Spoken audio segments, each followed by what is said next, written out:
All right.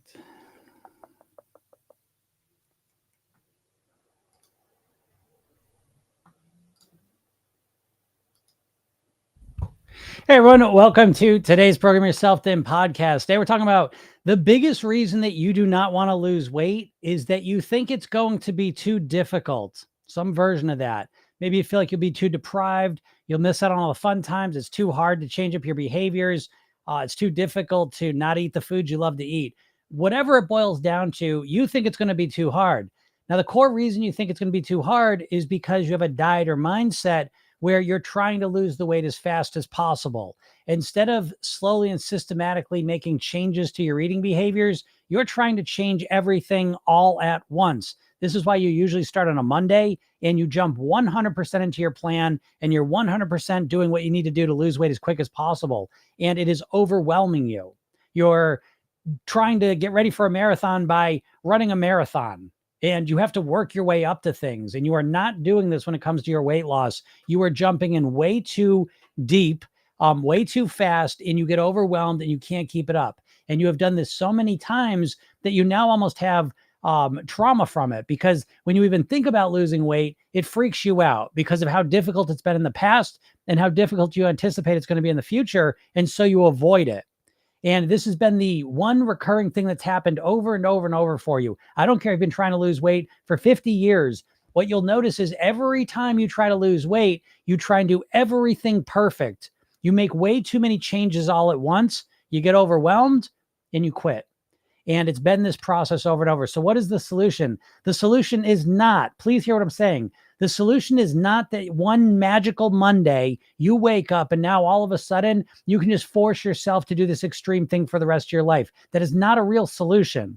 The real solution is to systematically and strategically work your way up to changing all of your eating, but to start small. And I know you don't want to start small because you've been conditioned to think if you're going to do something, let's do all of it so we lose the weight quickly. But once you let go of that and start being more patient and strategic with how you're going to master your weight, you give yourself a little bit of time, the time needed to get the results you want. Because if you think of any other area of your life that you want to do something, it could be learning a musical instrument, learning a language, getting in better shape, learning any other skill. You can't just jump into it 100%. It's too much. So we start small and we build on our skills and we get better and better and better. So instead of trying to changing all of our eating, why don't you start with your breakfast? Instead of trying to change all your bad habits, why don't you just start with your worst eating habit? Again, start being more strategic and systematic with what you're doing. And all of a sudden, you won't want to avoid losing weight, because that's what you're doing right now. You're literally avoiding losing weight because you associate with this extreme thing you have to do and you know it's overwhelming. So what you're really doing is you're avoiding the overwhelm. And so once you get rid of the overwhelm by breaking it down to smaller pieces, you set yourself up for much better success, because now you're not freaking out about doing it. It just becomes something simple and comfortable you do, and then you just keep getting better and better and better. So that next year at this time, you're in a completely different spot than you were in right now. So start thinking differently about this, and I hope this helps you out. So if anyone has any questions, feel free to ask them, and we will get into it. Miss Blanche, how you doing? Over in Instagram land, Instagram people had to have a restart. We had people that were out here earlier. We started and I had to stop because I didn't have the Instagram info in right, and had to do that. Oh, what's up, Karen? How's it going? Down in Rehoboth. I'll be down there a couple weeks from now. Can't wait. Someone is their name. So someone says, do you think OMAD is good if you can get full easily and don't overeat? I think OMAD, which is 1 meal a day, is, I think if I like in the parentheses, if some magical thing happens where you get full easily and don't overeat, I think if you love eating 1 meal a day, like you eat 1 meal a day and you just absolutely love it. You're just thriving, right? You're looking forward to tomorrow. You're like, I love just 1 meal a day. It's so wonderful. The rest of the time I'm not eating, I feel great. Everything about it is wonderful. Then I think 1 meal a day is fine. But for the vast majority of people, that is not the experience they have. The 1 meal a day approach is extremely strict. It's very rigid. It's very difficult for most people. And so in that case, I think it's a horrible idea. if you hate what you're doing to lose weight, it's a bad plan. Do you see what I'm saying? Like you can't just judge your weight loss plan based on how much weight you lose, how quickly. And I know that sounds like a weird thing. You can't just judge a plan based on how fast you lose weight. I mean, I guess you can, right? Because if all you care about is losing weight, then I guess that's fine. That's how you measure it. But if you care about living at your goal weight, then you got to take into account how it feels to follow the plan that you're going to do. And for the vast majority of people, OMAD is very strict, very rigid, very unpleasant. And because you're hungry all the time. You're surrounded by food, you're hungry all the time, and it's miserable for most people. So yeah, if it's miserable for you, I think it's horrible. It's not good. It's bad. Okay. But it's for each person to figure out if that's the case for them or not. But I'm not a huge fan of OMAD just because I haven't seen it work for people very often. I see more often than not, people don't succeed with it. Although a lot of times OMAD people will be the most passionate about how great it is. But, I find it interesting that a lot of times people with the most crazy diets, keto, OMAD, intermittent fasting is not really, intermittent fasting is kind of an outlier because to me, it's a great tactic. It's not a great diet in of itself. It's not the answer in of itself. But a lot of times the most extreme diets, you have people that are the most passionate about it, even though they're not getting the results they want. It's very weird. As I always like to say, if you're overweight, your diet's not working. Thanks, Speak. So yeah, those are my thoughts on that. Someone says, oh my God, that makes so much sense. I would love to eat multiple times in a day, just little, but to eat. Well, there you go. Someone see, this makes me so happy to be able to share some common sense with you all. Because again, what I see a lot of times now, especially with social media, is that people really get into almost a pit of a philosophy. And so, geez, you watch one video on OMAD. Oh shit, here you go. Now you get 500 videos on OMAD. And now it starts to feel like, well, that's the only way. And of course, every time someone's preaching OMAD or keto or whatever their thing is, as soon as they start preaching it, that's the only way. That's the only way you can do it. Right. And that's what you're always hearing. And that's bullshit. There's a million ways to lose weight. The secret is to figure out what works for you, what resonates with you, with your genetics, your preferences, your lifestyle, all of these things. And so I think it's really important that you take that into account. And of course, diets never take that into account. With dieting, I always use the metaphor that dieting is basically you trying to fit a square peg into a round hole. It's you trying to force yourself to be and do something that doesn't resonate with you or be someone who you're not. I made a video on that a couple weeks ago. You're not David Goggins. You're not Jillian Michaels, most likely, So again, program yourself thin's all built around honoring yourself. Who am I? And let me honor and respect that. And let me build my plan around who I am. What's going to work for me? You're really, at the end of the day, with program yourself thin anyways, you're looking to build a one size fits one plan. It's built for one person and one person only, you. And you're a unique snowflake of an individual. Back when snowflakes were good things. So I'm talking about the good snowflake, right? When you're a unique, one of a kind thing. And so you ought to build your strategy for how you're going to master your weight around that. And that's why I have so much issue with the diets. Because again, OMAD, it's put out there as the only way. You've got to do this. You've got to give up carbs completely. You've got to eat 1,200 calories. You've got to track every calorie. You're always getting this energy at you, And then if you can't do it, if it doesn't resonate with you and it just doesn't work for you, then the worst part is you might internalize it and say, oh, I'm a failure. There's something wrong with me. There's nothing wrong with you. It's the plan. The plan wasn't built for you. It's not for you. So again, I just think that way of thinking cures so much of the diet brain that a lot of people are trapped in. So yeah, eating multiple times in a day is great. Again, I'm not saying eating 1 meal a day, eating 5 meals a day. I've seen people succeed with both of those plans, but it depends how your metabolism is, what your lifestyle is, what your preferences are for things. For me, I like 3 meals a day.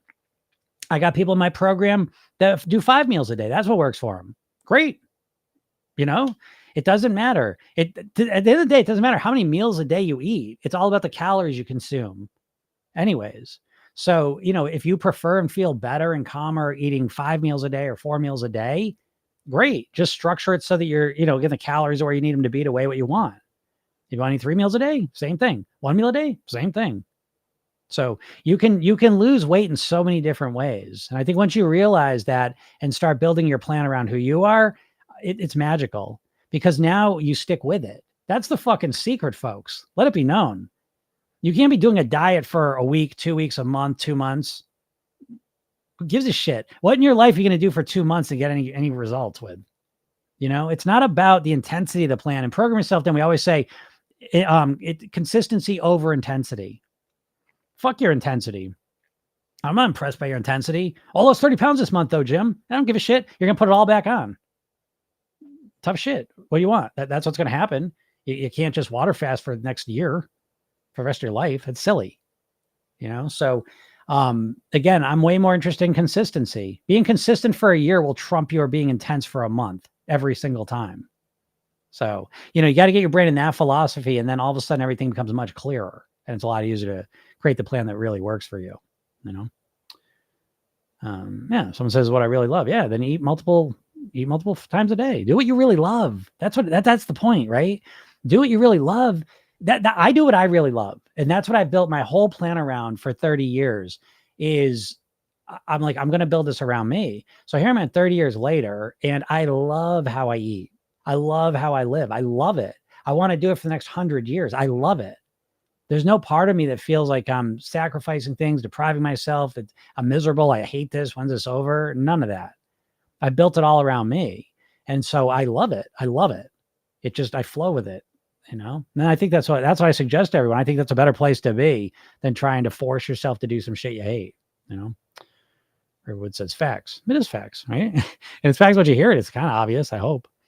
Everyone says, I've been feeling so much healthier, eating better and working out 4 times a week. Yeah, that's great. And again, it's the feeling better is the feeling you ought to chase.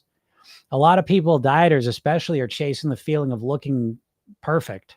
You really got to let that go a bit. I'm not saying, I know you want to look better. We all want to look better, but it's not enough motivation for the vast majority of people. And so I think that a much bigger motivator is literally understanding and recognizing. I'm not bullshitting you here when I say that what you put in your mouth consistently in your life is probably going to be the number one factor that impacts how long you live and the quality of your life while you're alive. I don't know if you agree with that, but I do. And that's how I think about food.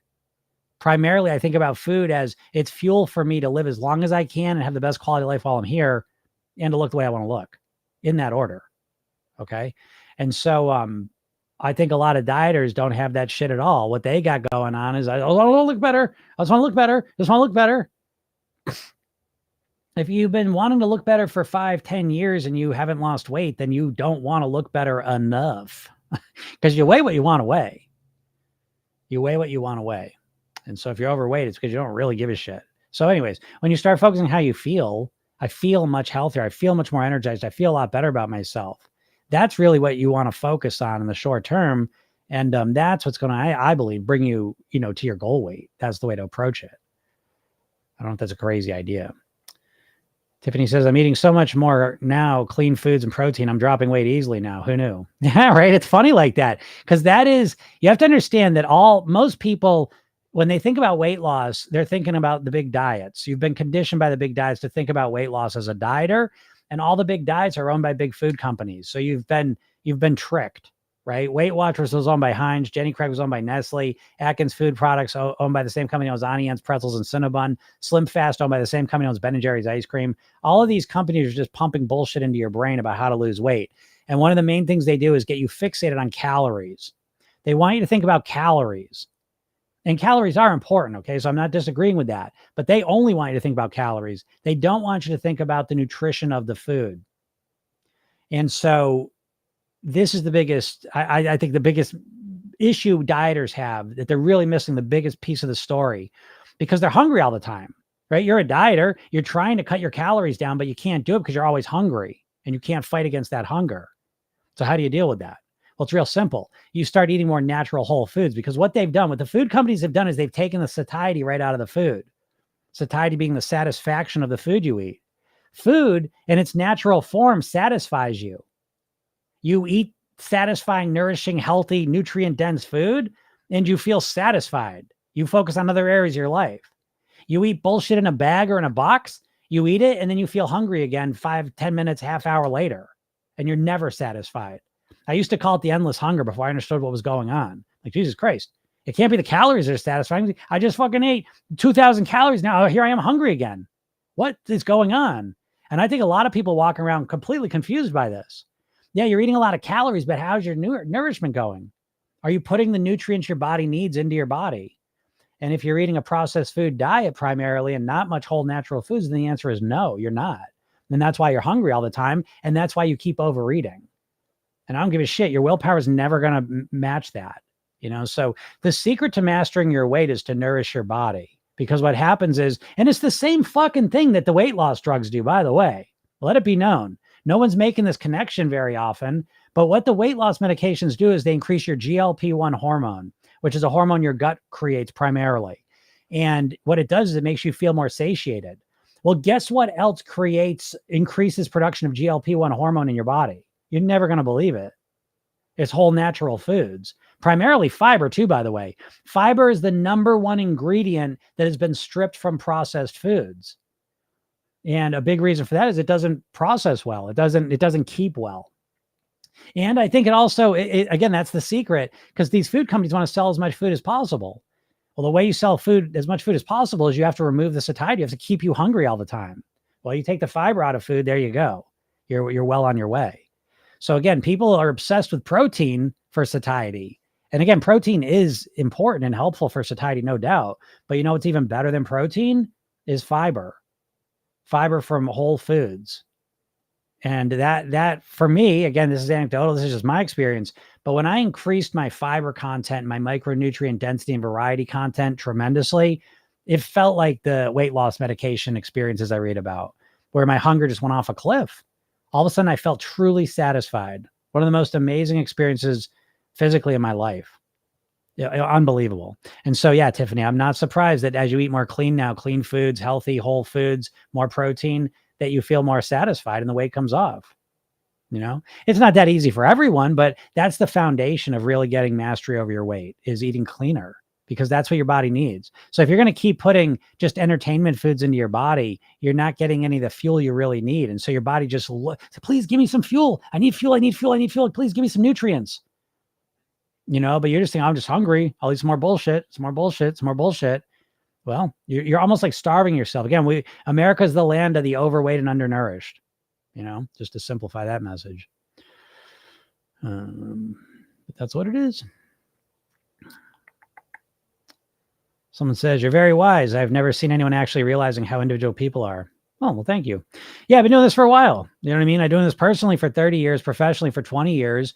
And honestly, I really have existed in a strange niche of the weight loss industry, because pretty much the entire weight loss industry is people telling you what to do. You know what I mean? And so I'm here to help people actually get to do it, and that's like, you don't find that a lot. You basically have people telling you what to eat, how to exercise, what to do. And then you're left on your own to try and get yourself to do it. And you got one tool to do it. It's willpower. And so it's not up to the task. So there's a lot more. So yeah, building around yourselves is really important. Let's see here. Let's see what else is going on. I saw Julie over here. Julie said, I love what you said about every meal doesn't have to be a celebration. Sometimes it's just nourishment. I made every meal way too important. Yeah, it's very common. Again, we've been conditioned our entire lives. I mean, geez, we've seen millions and millions of food ads in our lives. And every food ad is trying to get us to eat more and more and more and more and more and more and more, And so we have to recognize, again, a good distinction is the fuel. Sometimes we eat for fuel, sometimes we eat for fun, sometimes it's both, but a lot of times they're separate. And I think you need to start introducing some fuel eating. Christ, it's not, the world doesn't end if you eat some food that's just to nourish yourself. That isn't a great celebration of taste, and that's one of the big distinctions you need to make, is the difference between fuel and fun. Really, really important there. Because yeah, we're conditioned so deeply that every single meal, every single snack is a big celebration, or a big reward. And it's weird. It's completely unnatural. And it's one of the main reasons why, we live in a country that's 70%, obese and overweight. Marcy says, I just want to feel good. Well, Marcy, no, hold on. You don't just want to feel good. Okay. No, that's an impoverished goal. You want to feel good. You want to feel alive. You want to feel healthy. You want to be the goal weight you want to be. You want to look the way you want to look. You want to feel the way you want to feel. You want to be the person you want to be. Never say, I just want to feel good, right? Because you want so much more and you can have it all. The more you start to want for yourself, the more motivation you develop and the more motivation you can use to kind of propel you towards your goal. So, a little correction there. Anyone else? He says, I feel that too. What's up, E? More fruits and vegetables I eat to get the GLP-1 effect. Yeah, I was confused. Why is this so easy? Yeah, that's why. Right? As soon as you put that stuff in your body, you literally change your body composition. Literally. So it's crazy. Arson says, why is your forehead so big? Probably because my hair is disappearing. I don't know. I don't think it's my forehead so big as my hair is fading away to the background. I don't know. Some people have a big forehead. I might have one, but I have a small head. So I don't know. There it is. We all look the way we get to look. Current status, my PYT journey is eating between fuel days and structured fun days. Yeah. That's what's great. And again, we talk about clean and pleasure days, but again, another way you kind of think about it is food and fuel or fun and fuel, but I think making that distinction is really helpful. And with Program Yourself Thin, we engineer a way of being so we can have both of those. Because I think a lot of dieters, you start the diet and it's like, you're like, well, I'm going to start this diet. I'm never going to eat fun foods again. The way I'm going to manage my weight is I'll never eat ice cream again, and it's like, nah, that's bullshit. Now, if you like ice cream, whatever food you really like, I don't see a good plan being, I'm never going to eat those again. I don't get that. And so what I would rather do is I'd rather have them in my plan, but again, I got to moderate them. I got to change the way that I'm eating them, And so I think that's a much better strategy because that's why we have pleasure days and Program Yourself Thin, because you learn how to eat for pleasure. And that's a huge skill to be able to have to master your weight so that you can eat for pleasure, And once you can do that, and it's not that hard, to be honest, you've never practiced it most likely, but once you can do it, once you can eat for pleasure and maintain your weight, well, think about that situation. Imagine that you can still have pleasure days and be at the weight you want. That's, you kind of won the game. That's a huge part of it because now you're not giving anything up forever. You're not giving up your favorite foods forever anymore. So it's real important. Let's see. Someone says, what about the workout part? The workout part, I'm not a huge workout guy, so it's like, I'm not the guy for that. But I will tell you one thing is that you absolutely do not need to work out to lose weight. Okay, let it be known. I sit in front of you as proof of this. I remember 30 years ago, I was 50 pounds heavier. And I remember there was one of the greatest moments of my life. I remember I'm like, I want to get my weight under control. I was making a decision. And as soon as I made the decision, I remember this voice came up and says, okay, we're going to start going to the gym every day. And then this is the amazing part. This other voice came up and said, no, fuck that. I don't want to go to the gym. I'll master my eating instead. That I feel a lot better about than trying to get myself to go to the gym, which I didn't want to do. That was such a profound moment to me. And that goes back to the idea of like developing around myself. I'm a lazy person in certain ways. In certain ways, I'm not lazy, but cooking, I'm lazy. Working out, I'm really lazy. So I'm not going to build around the things that I suck at to succeed with. And so if you like working out, and I'm not saying don't work out because I think there's a lot of benefits to working out. Understand me, please. But when it comes to weight loss, I recommend, a lot of times I say, please, people, if you haven't been working out, don't start your weight loss process by trying to work out. Because as good as working out may be as you think, it's got a lot of negatives too. If you're someone who hasn't worked out and want to lose weight, the negatives of starting to work out a lot. And again, it's one thing, I'm talking about working out, like going to the gym and doing something relatively intense. And the downsides to it is it takes lots of willpower and effort to get yourself to do it. Afterwards, you're sore, you're tired, and then there's the licensing effect. You're hungrier, as well. And so all of these factors, I think, make it, again, exercising is not, it's very interesting. Exercise isn't correlated a lot with weight loss, but it is correlated with weight maintenance, which is kind of an interesting idea. But again, so you do not need to work out to lose weight. You need to reduce your calorie consumption, and that's the easier way to do it. I'd rather put my effort into mastering my eating than put it into getting myself to work out a lot, because the mastering your eating is going to serve you for the rest of your life. The working out, it gets harder and harder to do as you get older too. So that's my opinion on it. But again, if you love working out, you go ahead. If you're already work out, great. But Yeah, so you don't need to work out, and especially if you don't like it. What's up, Casey? I gained a stone and I have holidays next week. Oh no. Gained a stone and have holidays next week. So now you feel like you're going to put more on. I'm not laughing. Yeah, I get it. Yeah, that sucks. That sucks. What's been going on though? I mean, to gain a stone is pretty, what's been happening there? The secret to this though, I will tell you this, when we put weight on, we put 10, 15, 20 pounds on, and we look at that, we got to understand that you go into an emotional state. You're really upset. And when you're upset, you can't think clearly. You don't see things clearly. So one of the key parts of this whole process is bringing yourself back to a relaxed, calm place.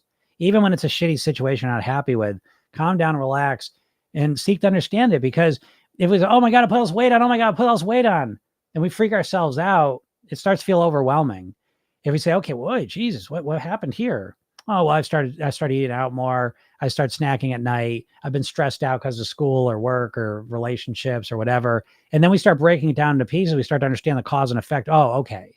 And then again, we activate this different part of our brain that starts to have more perspective on it, as opposed to just, again, wait. So Casey, for you, calm down, relax, and start to identify what's been going on. I want to understand things. Okay. Cam Paul says, hi, Jim.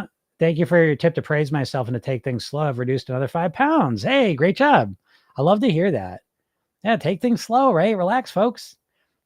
It's, you take things slow. It makes it so much easier. I know you don't want to take it slow, but it makes everything easier. Great job. Great job. That's super. Someone says, also because we're not used to, I wasn't familiar with green juice, but since I started drinking, I started craving it more. Yeah, absolutely. Yeah, for sure. Once you introduce something, and this, I think it's important to remember this too, folks. Like when you're improving your diet and your eating, understand that, like for me, when I switched peanut butter from Jif to natural peanut butter, I didn't like it at first, but I knew in my head, well, a week from now, I won't even give a shit. 2 weeks from now, it won't even matter to me. And that's what happens. Switch my bread. I don't like this. After 2 weeks, it's just the norm now. So you have to understand that like the first couple times you do something, you may not like it that much. And that's okay. Just stick with it a little bit and see if you start to like it. If you don't like it after 2 weeks, that's fine. Just move on, but give things a little bit more time, because your body and your tongue change and your brain change. What's up, Claudia? Claudia says, after I ate the ice cream yesterday, I became tired and slept for the whole evening. There you go. See, Claudia, that's why I say, even yesterday I said, don't worry about it. Enjoy the ice cream. Okay. Enjoy it. I say this to all of you. There's 3 phases of eating. There's anticipation, consumption, and consequence. The whole culture has us fixated on anticipation and consumption. Every food ad you see is the food coming to you or a person opening the packaging and taking the first couple bites. They always want to get you fixated on the anticipation and consumption. They never focus you on the consequence. You never see in a commercial the last bite, the 10 minutes after they finished eating. You never see that. So as you naturally start to connect to the natural consequences that always follow the ice cream, the cookies, the pizza, the bullshit, it's usually something negative. It's not the physical effects typically either. It's the mental, emotional effects are usually strongest. Physical effects are there too, but you're habituated to them. You don't even notice them. But yeah, Claudia. So now you realize next time you think about, should I have ice cream or not? See, what most people say, should I have the ice cream? Should I have the ice cream? No, because I don't want to gain weight. Well, that weight gain is in the future. And your brain says, maybe it'll happen, maybe it won't. We'll just start our plan tomorrow and it won't even matter. So that's not a good way to avoid the ice cream. But if you say, should I have the ice cream or should I not? It's like, geez, the last time I had the ice cream, I was so tired. I slept the whole day. I got a busy day today. I want to do a lot of stuff. So I'm not going to do that. That's a way more motivating thing because that pain point, that consequence is right here, as opposed to potential weight gain that's somewhere in the future, maybe. So good job, Claudia. Again, that's why it's not a big deal when you make mistakes. Mistakes are your greatest teachers. That's one of our biggest mantras in the program. And when you really start to internalize that, you can learn a whole lot from the mistakes you make, because you're going to make lots of mistakes. Why wouldn't you? Again, dieters don't think they're going to make mistakes, but anyways.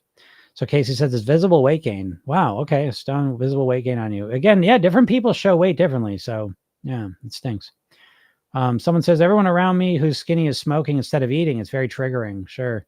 When I was working out crazily, I wasn't doing much at home. Make everyone mad at home. Was angrier, was hungry, and had no energy. Yeah. So yeah, the working out like crazy, I don't think that's a very good strategy, because it's not long term. It's a short term thing most of the time. And I've done it. I've done the crazy workouts and stuff. I could never keep them up. So it's like, again, it's not something that I think for me is a very good strategy. If you're a person who loves working out all the time, that's a different story. But yeah, I get it. So once you start to realize like what works for you and what doesn't work, I think it starts to set you up, where to go with things. He says, my grandma always said big foreheads is more profound wisdom. All right. I like that. So we got a wise guy right here. Fun foods for me is nachos with beans and onions on corn chips with cheese, but I don't feel good having it every day. Yeah, exactly. E. I feel the same way. Like I love nachos, but I like nachos occasionally. I don't want to eat nachos and bullshit all the time. It just not because it's not even about my weight. It's because it feels like shit. You can't eat all the bullshit food and feel good, folks. And I know you don't think about it that way. So you think about, I don't want to eat the processed food. I don't eat the junk food, the bullshit, because I don't want to gain weight. But you're missing the whole story. The story is, what about the food hangover? What about the mental, emotional, and physical consequences immediately? 6 seconds after you finish the bullshit, what are the consequences waiting for you physically, mentally, and emotionally? Mentally, after you finish the bullshit, what are you thinking in your head?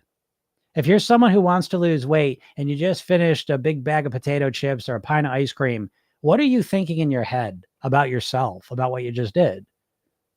Is it positive? Do you feel like, oh, good job, I'm on the right track? You're feeling you're doing the things you're meant to do. You're being your best. Nice job. Or are you thinking, there you go again. You did it again. You're never going to fucking lose weight. See, I told you. You don't even deserve it. You don't care. You piece of shit. It's mean. Emotionally, what emotions are you feeling after you finish the bullshit? Emotionally, do you feel light, happy about yourself, successful, motivated, confident? Or do you feel guilty, ashamed, frustrated, annoyed, depressed, angry? And then physically, do you feel light, vibrant, energized? Or do you feel heavy, full, tired, lethargic? So I'm not bullshitting you here. I'm not making this up. You've just been trained to not pay attention to it. Because what do you do after you eat the bullshit? You disassociate. You scroll on your phone, you watch TV, you look at the computer, you do something else. You don't pay attention to what's going on in here. But once you do, it's real quick to realize, oh, yeah. There's a hangover every time. Oh, wait a second. I live in a perpetual hangover. I'm in a perpetual fucking food hangover. And you don't realize it because everyone is. Never mind the fucking weight. There's bigger fish to fry here. And it's how you feel day in and day out. How's your knees? How's your hips? How's your back? How's your energy?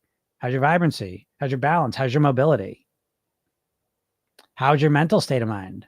How do you think about yourself? Do you feel happy about yourself?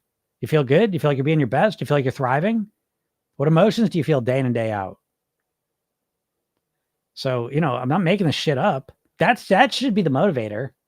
Not because you want to look better because of some fucking person you haven't seen in 20 years that you want to run into and look at me now. Or wear a bathing suit to the beach of people you don't fucking know. That's weird. It's the weirdest thing. I always say this. It's like, let me put it in a different context, just how goofy it is. Your motivation, which by the way, again, if you weigh what you want to weigh, you weigh exactly what you want to weigh. Because weight is one of those things you get to decide what you want to weigh. You're in control of your weight because you're in control of what goes in your mouth. And so, you can think of your weight as a motivation score if you want to. I know you, just so I'm clear, I know you wish you'd lose weight. You think about it all day long. I know you wish and fantasize and think about it all day long. I'm talking about your actual want. How much do you want to lose weight compared to how much do you want to keep eating the way you're eating and living the way you're living? And so it's very obvious. You weigh what you want to weigh. I don't care. Menopause, PCOS, Hashimoto's, insulin resistance, all of those things, weight is controlled by how much calories you're consuming. And that's dictated by your motivation. And your motivation's not up to the task because your motivation's based on you want to what? Wear a fucking bathing suit to the beach? Who cares? Who gives a fuck? And so just to point out how silly your motivation is imagine going up to a drug addict or an alcoholic, like who's real deep into it. And you say, hey, you should stop doing drugs and drinking alcohol because you're looking a little puffy. Your face is looking a little puffy. And you don't want that, do you? Don't you want your face to look a little slimmer? So you should get off the alcohol and the drugs. Can you imagine like giving some like a drug addict, alcohol addict, that motivation? Don't you want to look better in pictures? Yeah, my whole life's fucking falling apart, but my pictures ought to snap me out of it. Well, it's the same for you. If you think wanting to wear a fucking bathing suit to the beach ought to do the trick, why do you think it hasn't worked yet? So your motivation is not up to the task. And the real motivation that makes it happen is that this is life or death. Is that dramatic? Was it dramatic for a drug addict or an alcoholic? What stops alcoholics and drugs? The ones that actually stop. What stops them? Because they want to look better, or because they need to get their life in order? They might die. Their life's being ruined because of this. Well, the same thing's happening with the food. You've just been conditioned to minimize all those things. Just like, again, it is no different than the cigarettes in the 50s. People didn't think they were healthy, but they didn't think they were that bad either. That's where you're at with the weight and the food. You don't think it's healthy, but you don't think it's that bad. And so now we know how bad cigarettes are. But again, the food industry is way bigger than the cigarette industry, but they've done the same thing where you minimize how bad this is for you. But it's literally life and death. Again, what you put in your mouth consistently over your life will probably be the number one factor that causes how long you live. And it absolutely is the main factor that's going to dictate your quality of life while you're here. So if you don't believe that, then you don't believe that, but I believe it. Yeah, Julie says, yeah, if you like sports or just walking, that works great too. Exactly. I in Program Yourself, then we talk about movement. I like that reframe because I think a lot of people, when they think weight loss, they think exercise, working out, difficult, hard shit. And I think, movement, activities, projects, chores, walking, I think those things are better, because they're interesting and they've got a payoff that's beyond just you burn some calories, Someone says, I think you're very funny to be around. Well, thank you. Casey said, I think it was because I had festivals and holidays coming up and told myself I would be a certain size by then, but the closer they got, the worse my habits became. Yeah, well, that's not surprising, Casey. That's a thing we call paradoxical intention. We plan to be one way and then all of a sudden we do the exact opposite. So weird. Now I can explain it because your subconscious mind doesn't understand negatives. And so a lot of times, this is the dieters, one of the craziest things you all do to yourselves, because every diet really is built around what you can't do, right? It's just pick whichever one. It depends what you're doing. But, if you're going on keto, okay, I can't eat carbs. If you're going on, intermittent fasting, I can't eat for 16 hours. I'm going on 1,200 calories. I can't eat all those things. But basically, you internalize dieting as what you can't do. And the problem is your subconscious mind doesn't understand negatives. Because if I sit here and tell you not to think about something, so I want you to get yourself ready because I want you to think about it. Don't think about a banana. Don't think about a banana, right? And you're sitting there thinking about a banana, even though I told you not to. And so what do you think goes on with a diet? As soon as you go on a diet, you get obsessed with the exact foods you want to stop eating. And you get obsessed with them. You start subconsciously developing more craving for them. So I'm not surprised by that, Casey.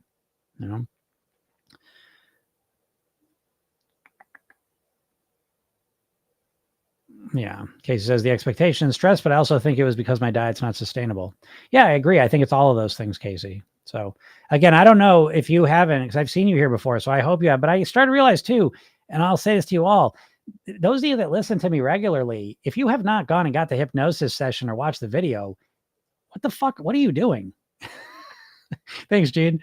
What are you doing?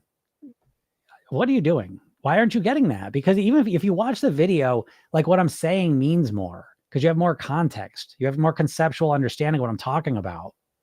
So I don't know if you watched that yet, Casey, but yeah, I mean, I hope you take this as an opportunity to let go of the dieting because what you're experiencing here is just common. It's just common. It's what you get. I mean, fucking all you dieters are getting the exact same results. So it's not a mystery. It doesn't matter what diet you're on. Whatever diet you're on, it's the same story.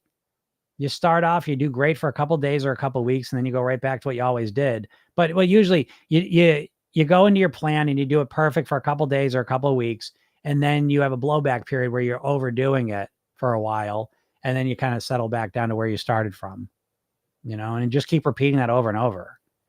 But yeah, if your diet's not sustainable, I get people here, and I won't call them clowns because I've since become what I would consider to be friends with these people on these lives. But I get people sometimes, oh, you're full of shit, dude. Diets work.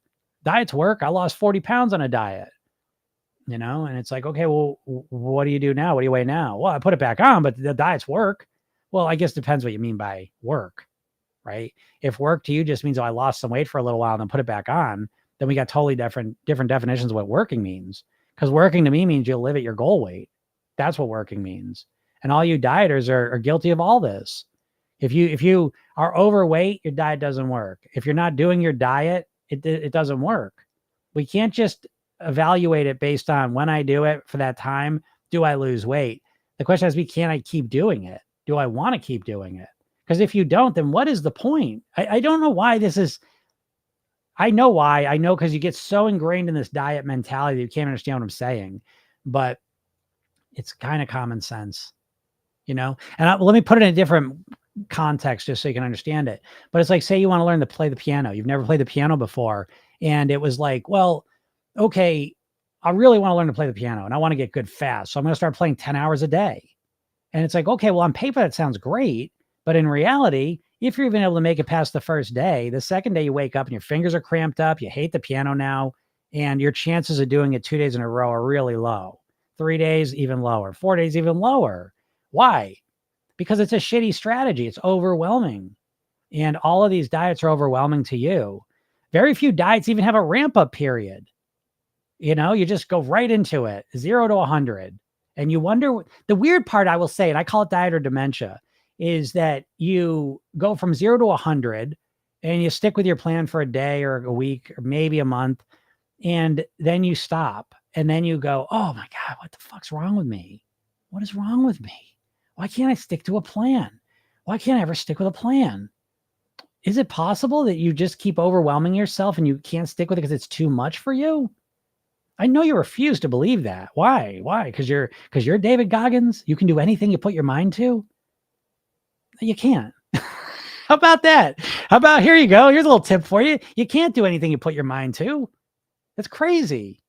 There's a way to master the piano in a week if you put your mind to it. You can grow a garden from seed to fruit in a week if you really put your mind to it. No.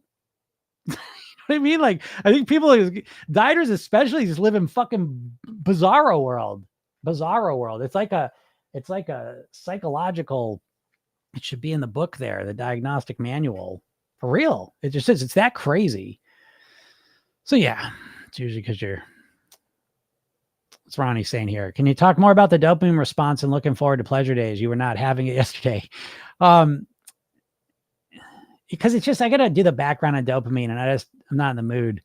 It's just more of a teaching thing. Sometimes teaching things that take more context, especially on a Friday, I'm just not up for it. But go look up dopamine and start to understand it. But it's basically the grass is greener chemical. Dopamine is the chemical in our brain. It's probably the most influential chemical that drives our behaviors.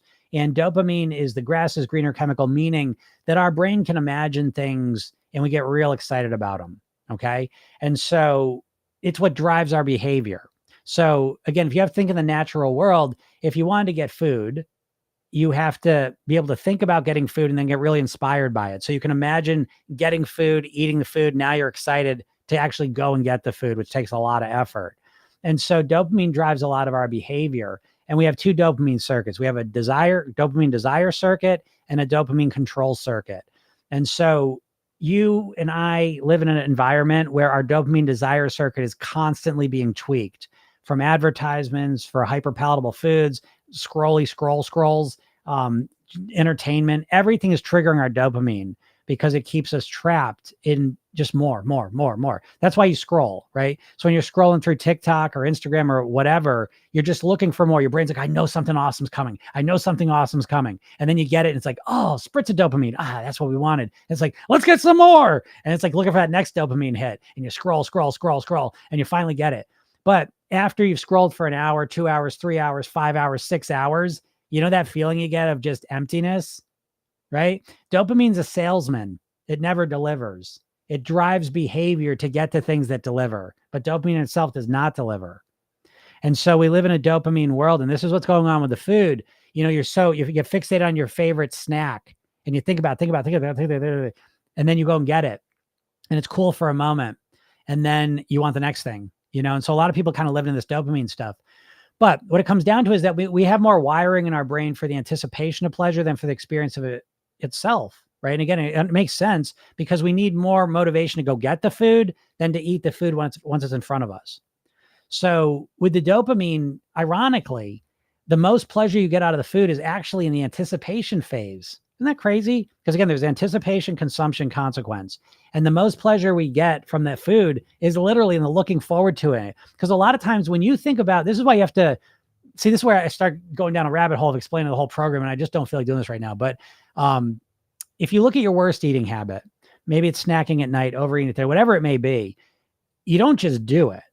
If it's snacking at night, for example, the night before you're anticipating snacking at night, the whole day in your mind, you're imagining snacking at night. So you're building up all this pressure and this motivation to do it, you know?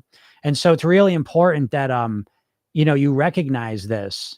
And that's how we start to use the pleasure days, because with the clean pleasure days and program yourself, then we have the pleasure days there because we keep the anticipation piece. We keep the being able to look forward to the foods you love. And we keep the most pleasurable part of it, which is the anticipation, and you get the consumption too, but we don't give that up.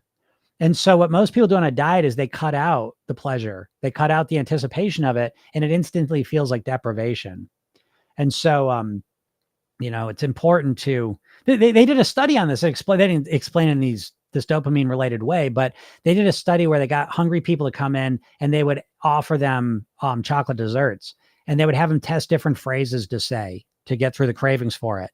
And it was, oh, I can't do that. No, I can't have that. I'm on a diet. No, I shouldn't. I'm trying to lose weight. All the typical stuff. And the phrase that won by a mile was, I'll have it later.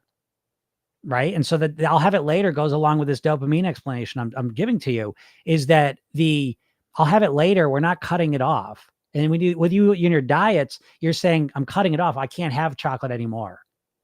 I can't have chocolate. And you say that, and all of a sudden it freaks you out. You're like, I'll never have chocolate again. And you get freaked out, very emotional, very weird. So I'm programming yourself. Then we bypass that by saying, you can have chocolate. We'll just wait till this weekend, or we'll wait, whatever. It's somewhere in the future. We're still going to have it, but we're going to put it off right now. And that eases things down a bit, And so that's part of why, oh man, the clean pleasure days. I've said this before, and again, here I go, get ready to toot my own horn here. But I'm so focused on the mindset that I always think the mindset stuff's the most important piece of the program. But I've since, from a lot of people telling me, the eating blueprint is right up there. And this concept of pleasure clean days is really profound. I mean, there's a lot more to it, but there's so much psychology and strategy built around it. And again, it's a philosophy. It's a concept that you take and tweak to fit you. So, we could both take the clean people in my program. We follow the clean, the structured eating, the eating blueprint. But then you optimize it for yourself. It's a fill in the blank blueprint. You tweak it to who you are, but we're following the same structure. And that structure is really, really valuable. And then when you customize it with your own preferences, it makes it even more powerful. But compare that to your diet, which here, someone just gives you a piece of paper that's never met you. You've never met. And, just eat this. It's silly to the extreme. What's up, Vicky? How's it going? Yesterday's coaching call was inspiring. Yes, yesterday's coaching call was very good. They always are. I tell you this, guys, and I tell you this, that if you can do it, if you're ever going to sign up for the program, and you can do it, sign up for the coaching. The coaching right now, it's a group, but it's the best deal you'll ever make in your weight. I can promise you that. And to be able to work directly with me is profound. And to get to hear other people that are in this program, because they're all people dealing with the same things you're dealing with. It's very, very helpful. But yeah, not surprised that. Yeah, someone says, why is food industry this bad? Food industry is bad because the food industry sucks, dude. And by the way, the food industry is a cigarette industry, just so you know. So I know y'all love your food industry, right? Because again, they get some of the best marketing ever, and it's food. But yeah, do you know, like, the food industry is a cigarette industry? I'm not just being dramatic here. Literally, RJR Reynolds and Nabisco are merged together. They're the same company. The parent company of Kraft and General Foods is Philip Morris. They divested from the cigarettes in the late 70s and went into food. And you can literally watch, it's a straight line from literally when they did that in the late 70s till right now. It's a straight line increase in obesity and type 2 diabetes. And so they took the whole cigarette concepts, they brought right into food to make the most addictive product possible, to use the most aggressive marketing possible to get people hooked on it, and to sit on all the science of how bad it is for you. And so they're doing the exact same things right now. So there will be warning labels on these foods in 20 years, but it's up to you whether you want to wait 20 years or not till you make a change. But there's going to be warning labels on food in 20 years, just like there are on cigarettes. So you might want to look into that. What's up, Bread? Bread says food industry also makes their own stats, so we can just never win. Yeah, true story. I mean, the food industry's, it's, again, I'm not blaming the people. I do blame them, but in one sense, but I know like the corporation thing just sucks. It's like a virus on people's brains. I don't think they want to kill people and make people's lives miserable, but I don't think they give a shit enough to stop either. It's just like the cigarettes. I don't think they want to kill people, but if people die from their products so they can make money, price of doing business. And they're doing the same shit to you with the food. And it turns out, by the way, I'll share this with you because I found this to be so interesting, but they've studied this, and what they've found to be more effective in getting you motivated genuinely to actually do things to help you lose weight is not to beat yourself up, but to start to realize how you're being fucked over by these companies, because again, I know if you're listening to this, what I know about you is that I know you're an overthinker. I know you're an intelligent person. I know that you're action oriented. You take action. I know that you thrive in a lot of areas of your life. I know you're somewhat of a perfectionist. And I cannot imagine it sits well with you to know that you're completely being fucked over by these companies. I know you don't like to be manipulated. You don't like to be tricked, and that's what's happening. You're being duped. You've been hypnotized. You've been brainwashed by the food companies to minimize the damage of what these foods are doing to you. You think these foods are so wonderful and pleasurable and fun, when in reality, for a lot of you, it's the number one source of pain in your life. But you don't see it that way. You don't feel it that way. And that's the hypnosis. You're not seeing it accurately. So looking into that can be pretty helpful. Is cleaning a good movement alternative? I think so. I love cleaning. I really do. Like I genuinely I love like cleaning. I like doing my house projects. I like mowing the lawn and taking care of lawn stuff. I just like doing things that have an outcome at the end of it because I like moving anyways. I don't like I'm not a big fan. I'm not knocking it. If you like it, knock yourself out. But it's like if if you like going to the gym and just working out to work out, do it. Okay. But for me, I think that I like to do things with a reason to it. So if I mow the lawn, like I moved, I mowed the lawn, I was outside and I enjoyed that. But then the next 3-4 days, I'm looking at the fresh cut lawn. I'm like, oh, it makes me feel happy. Clean a room. And then I go in that room, it's clean. It makes me feel happy. So I love doing things like that and I'm moving. And I think that's a good thing, like a step counter, right? You should, your phone ought to track it. And if you have a watch, they track it even better. But tracking your steps when you do like vacuuming or chores or mowing the lawn or whatever, you can get a lot of steps in. Again, so I like to make the distinction. I like to pull it away from exercise and working out, which I know a lot of people have very negative association to. And I like to connect it more to just moving more. And you can get a lot of movement by doing things that have secondary benefits, like the things I just said, and so I prefer to build around those things. That's me. What's up, Carla? How's it going? Carla on the road says, I'm fasting for 72 hours. Wish me luck. Why? Why would I wish you luck? Because what happens if you get through 72 hours? What are you going to do? Lose 4 pounds? Gives a shit. What happens the next 72 hours? You put 4 pounds back on? Not to be a jerk, but you got to get ready for vacation. All right, there you go. So I don't know. I get it. It's that's the epitome, and I get it. You're on vacation, but that's the epitome of that diet mindset. You know what I mean? That you're gonna go and Carlos said, dude, you're so rude. But what are you gonna do in 72 hours? You know what I mean? Like again, it's that short-term thinking. We'll see. Good luck. I wish you the best. I hope you lose 100 pounds. But Renew says, I just signed up for the session. Nice job. Yeah, sign up for the session, folks. All you do that. Go get the session. It's free. It's completely free. Go sign up for the session. Watch the video I made for you. All right. Carlos says, I will just eat healthy after the 72 hours. Okay. Well, why didn't you eat healthy the previous 72 hours? Oh, I didn't know it was that easy. See, look at me. I learn something every day. Why didn't I know that? See, I always thought like people, they do the fast and then they have trouble sticking with things afterwards. I didn't know you just eat healthy afterwards too. So that's good to know. I'm glad I didn't realize that. I'm just joking with you, Carla. I do come off as rude sometimes. I don't mean to be. I'm just, you want to lose a pound or two before you go on vacation. I'm fully behind you. Good luck. Julie says, Pleasure Day is an overpriced farm to table restaurant and still eat clean and healthy. Hey, there you go. That's Julie. I will say that is my, that's kind of my strategy. I don't go to too many overpriced places. I do occasionally. Oh my God, I went to one. It was fantabulous. It was absolutely amazing. Probably one of the fanciest places I've been to. And it was so good. Farm to table, all that stuff is great.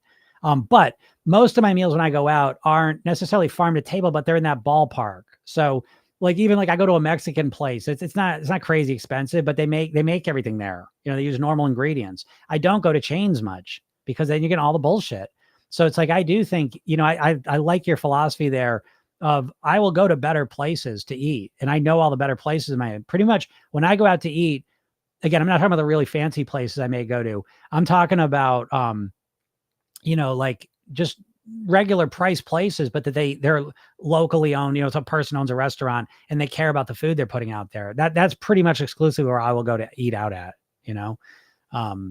So yeah. Oh, okay. Yeah. Right. Julie, I forgot. Yeah. You're New York City. Oh my God. I know that's like, I will say, I mean, whatever, you just deal with whatever situation you're in, but New York City in some ways it is obviously more challenging. So there's just so many more options and temptations around. But I guess that, like you said, there's tons of healthy restaurants. So I guess that works both ways too. You have more healthy options. But yeah, once you kind of figure out what you like and what foods and places are healthier, you know, again, that's part of structuring your eating is even the places you go out to. Renew says, I self-sabotage, so fed up with myself. Well, I don't believe in the concept of self-sabotage. I really don't, because I hate the concept self-sabotage because that's because you're blaming yourself, right? They're like, oh, I know what to do and I'm not doing, I'm sabotaging myself.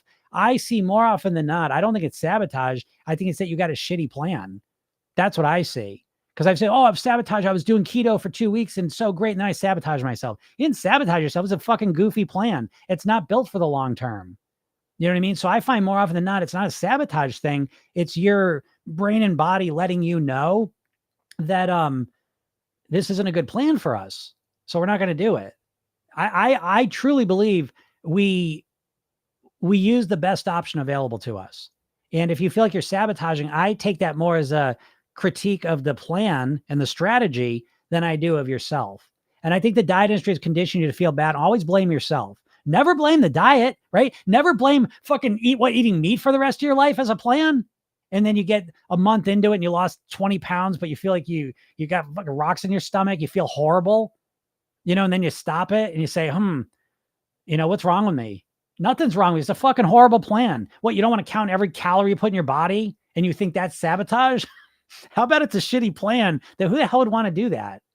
Do you know what I mean? So I don't know. I would prefer to look at it that way. And I think that sets you up for better success, because now you say, okay, I'm going to make a plan better for me, one that works for me. I created a plan that I don't sabotage. Like, that's what I do, because I've sabotaged things before too, but it wasn't because I'm not broken. The plan didn't work for me. And so when you take that mindset, you start creating plans that work for you. You know, I think you set yourself up to avoid all that. So I don't know. It's two different ways to look at it. You could choose which one works better for you. Carla says, not to brag, but the longest I've fasted was for 15 days. I lost so much weight, but somehow it all came back, but I wasn't even eating a lot. Well, I mean, Carla, you're doing, I've started to notice a real pattern here. The last month, I'd say I've had people, and you're not busting my chops, Carla. I guess I was being more rude to you. I don't mean to be rude. I'm just joking that it's like you're literally proving my point to me that it doesn't work. But again, if you just want to lose some weight for a day or two, then I think it does work. I want to be crystal clear about that. I'm not saying diets don't help you lose weight. Please understand that. I think diets are a great way to lose weight fast. I think diets are a way better way to lose weight fast. Like in this month, if you want to lose weight quickly and that was your main goal, don't get program yourself thin. Go do a diet. Okay. So I'm talking about living at your goal weight. So you don't have to do this shit next year when you're about to go on vacation. You have to do, I'm going on vacation in a couple of weeks. You know what I'm doing to prepare? Nothing. I'm going to live exactly the way I live all year round, right up until the day I go on vacation. Then I'll go on vacation mode and eat a bunch of bullshit and drink more alcohol than I normally do. Then I'll come back right back to my normal life, go right back to my normal weight, do the whole thing over in gear. So I prefer that than having this up down roller coaster ride of 15-day fast, 72-hour fast, lose the weight, put it all back on, eat less. I don't understand what's going on. Miss me with that. I don't want anything to do with any of that, so that's what I'm talking about. So I'm not trying to be rude, but I'm also, again, kind of what I'm here for is just to point out the goofiness of all these strategies people use to lose weight that are diet based, so yeah, there you go. He says, I was just there a month ago. All I did was listen to Jim here and I purchased the program and my mindset started changing. Wish you luck. Get the free emails for sure. Yeah, for sure. Listen to E. E really knows, and E's a superstar. I love E's story so much because she's super duper smart and she had lots and lots of knowledge and wisdom. But again, you can take all the knowledge and wisdom you want. As soon as you trap it in a diet mindset, it's useless, you know? And so for E, and it's one of my favorite stories is when people, and most people are like this that join my program. Cause again, no one joins my program as the first, no one attempts to lose weight for the first time and program yourself thin. You end up there after you've tried all the other programs, you know? And so I think that it's important to recognize that in program yourself thin, what I want you to do is I want you to be able to kind of unlock all of the wisdom and experience and knowledge that you got.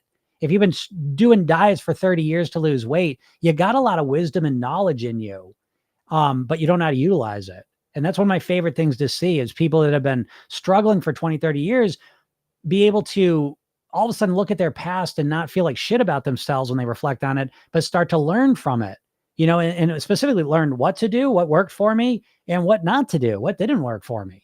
And then let's utilize that wisdom and knowledge to create a plan now moving forward that's custom built to you, you know, and that's one of my favorite things. And E's like such a great example of that because she's got a ton of nutrition knowledge that she came to the program with.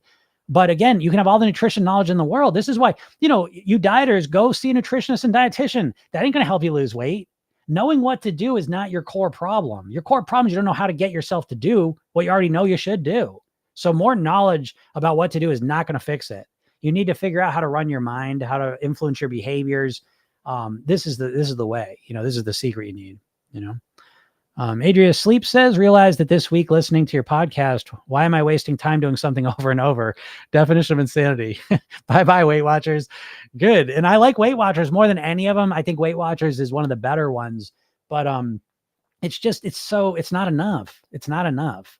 And you know, again, that's why the big distinction I always make with people is that all the diets are aimed at weight loss. And weight loss, the main goal, the primary goal is just to get to your goal weight. Program Yourself Thin is aimed at weight mastery. And the goal of weight mastery is to not just get to your goal weight, but more importantly, to live the rest of your life at your goal weight on near autopilot. You as a dieter are just thinking about getting your goal weight as if that's the finish line. And with Program Yourself Thin, getting to your goal weight is the starting line. You know, the losing weight is just a phase.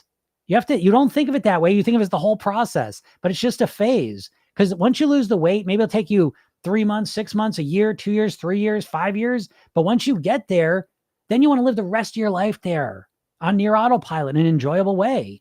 And no diet is talking in that kind of language. You never hear anyone talk about things that way.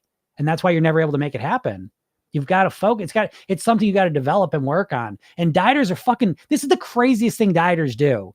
And I know because I've triggered so many dieters in my life by asking this one simple question. And this is the ones that are being successful. People that are successfully losing weight on a diet, if you ever want to know how to trigger them, you ask them the simple question, what are you going to do when you get to your goal weight? And they get very mad. I don't want to talk. Fuck that gym. I don't know. When I get there, I'll figure it out. Okay. Right now, everything's going good. So don't fuck it up for me. I don't want that gym. No, I don't want to think about that. Well, you better think about it because statistics say 85 to 95% of people lose weight on a diet, put it all back on. So do you just like losing weight and putting it back on? Do you love that? Do you? I always wonder. I don't know. Do people love it? Do people love it? Maybe they do. I don't know. But regardless, if you want to live at your goal weight, you got to use different strategies. They're two totally different strategies on these paths, you know? Renu says, I'm in India. I do my own cooking. Oh, nice. Yeah.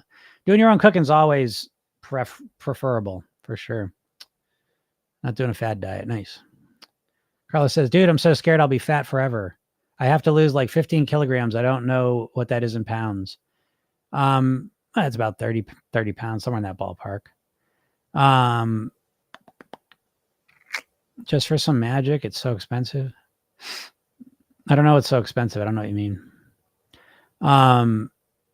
Now I get it, Carla. I'm not trying to be rude. I want you to understand that because I do care about you. I really do. I care about everyone that's even listening to this. And I know it feels rude when I say, because you're locked in this diet mentality. A lot of dieters think I'm rude. And I'm aiming to be rude because I'm aiming right at your fucking brain. And I'm saying the core, all the stuff you think about weight loss is completely fucking wrong. So yeah, I would take that as rude too, you know? but I still think I'm right. I think 72-hour fasts, that's how you stay 25, 30 pounds overweight, you know? So I don't have to tell you. But yeah. I'm talking about the program. $2,000. What's $2,000? I don't know. What's $2,000. I don't know what program you're even talking about. My program, I have two versions of my program. There's the program with coaching. They're 8-week programs, and it's the same program, but the one of them has coaching with it, where I literally work with you, and that's $1,000 for 8 weeks. And the other version is without the coaching, and that's $300, and I guarantee it. So people think that's too expensive. I say this. I was talking about this yesterday, and again, I'm very intentionally. This isn't an infomercial. I make it not an infomercial for my program. But I'll take a quick second here to say that we invest what we value. We invest in what we value. You know what I mean? And I always use the example, like, how much is the phone you're watching this on? How much that cost you? You know what I mean? So people that's like, oh, $300 is too much. And I understand $300 is too much for people. So I understand. I've been broke as a joke in my life. So I understand financial realities as well. But if you're able to afford $300 and you're just like, $300, I don't know, then, and like I said, I was thinking this, I've given this program away for free, and people that get it for free just overwhelmingly never use it. And it's annoying. So, and so I will tell you a number that may shock you, Carla. It's $25,000 to work with me privately. So I do work with a couple private clients. It's $25,000 to work with me. Now that's not one session. That's it's a package of sessions. But so yeah, and I know most people can't do that. I get that. But again, I think these other prices are very very fair. Jamie says that's the exact issue. I think, Jim, people love the losing weight phase because they feel like they're doing something. They aren't realizing living at your goal is an active effort that feels great every day too.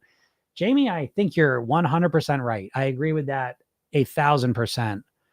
I think that too. I think what most dieters do is they trade the pleasure of the food for the pleasure and excitement of losing the weight, And I think that once they get to the goal weight, now where's your pleasure coming from? And I don't think anyone thinks about this, because the diet industry is conditioning you to think like once you get to your goal weight, you're just going to stay there. And that's why I talk about the dieter dementia, because I know you've all lost weight before. Did you keep it off? Once you lost it, did it stay off? And you forget this though. Well, this time when I do keto, I'm going to keep it up forever. Well, what happened last time you did keto? What happened last 30 times you did keto? I got sick of it. I didn't like it. Why would you fucking like it now? What changed? Nothing. Well, so, I don't know. Kenny says, what's the program mostly consist of? Program Yourself Thin has got 3 main components, right? So it's a system. So the first one is the Program Yourself Thin Imprint program. So the Imprint program it's 8 weeks of hypnosis. So this is the #1 hypnosis program on the planet for weight loss. There's nothing even close to this. Okay. Every day you get a 5-minute hypnosis session in the morning, 5 minutes, because I know that's doable. You wake up and you listen to it within the first half hour, ideally. Each session has a weight loss mantra in it. Each session. That means over 8 weeks, you get 57 sessions, 57 mantras put into your mind. So this helps you think like a thin, healthy person naturally. And you get to practice starting your day every day, calm, relaxed, centered, focused. Then you go through your day and you tend to naturally make better food choices just from that. Then at night, you get a sleep gnosis session. Each week you get one of these. It's a 10-minute session with a core weight loss mantra in it. And you listen to that at night. There's 2 of them. You could choose. One has a count out so you can listen to it earlier, then come out and do the rest of your night. And the other one doesn't, so you can listen to it as you're falling asleep and then just go to sleep. And you get 8 of those. Those go in your mind. And then there's a hypnosis library with over 25 sessions in it. Okay. So that's just the Imprint program. Then you learn the Program Yourself Thin technique, which to me is the cornerstone of the whole program, because yes, me programming you, that's going to help. No doubt about it. But you learning how to program your own mind is the keys to the kingdom. This is how you master your weight. And so I teach you the redo rehearsal technique. This is a 1-2 minute hypnosis technique you do to yourself at night. And again, you redo the day, things that didn't go the way you want them to, you rehearse tomorrow the way you want it to go. You step into your ideal self. Very powerful. And then the final piece is the weight mastery blueprints. On Program Yourself Thin, the weight mastery pyramid we follow is mindset, lifestyle, eating, in that order. Most important is mindset, then lifestyle, then eating. And so I give you these blueprints. They're fill in the blank blueprints, and I give you the trainings to create your eating blueprint, lifestyle blueprint, mindset blueprint, so you can master your weight. And these become the roadmaps you use to get to your goal weight and then live the rest of your life there. And then there's a bunch of bonuses as well. But that's the core of the program. And then if you sign up for the coaching, which again, I always recommend you do, and it's not going to be, talking about 2000. I don't know if maybe you're from the future, Carla, because that program is going to be $2,000, the group coaching, because again, even the beginning of the summer, I shut it down for a little bit because I was kind of, when it went down, because I knew summer I was going to be kind of busy with stuff.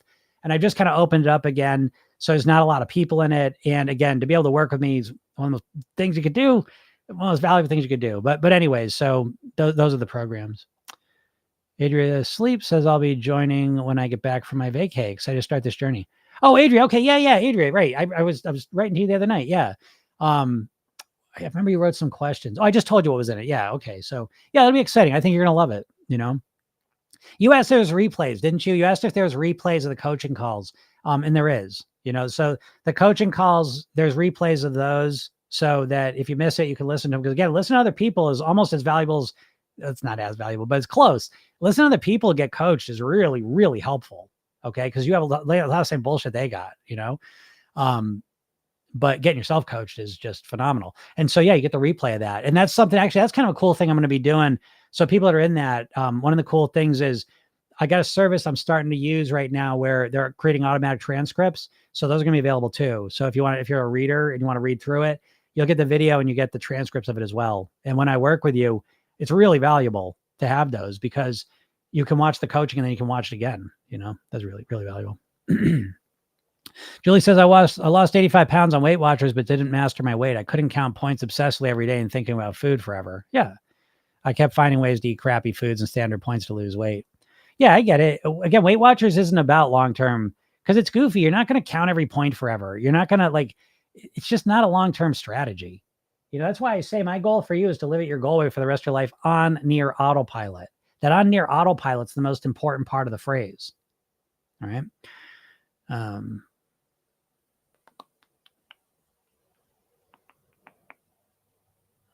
Carlos says, do all of your customers 100% succeed?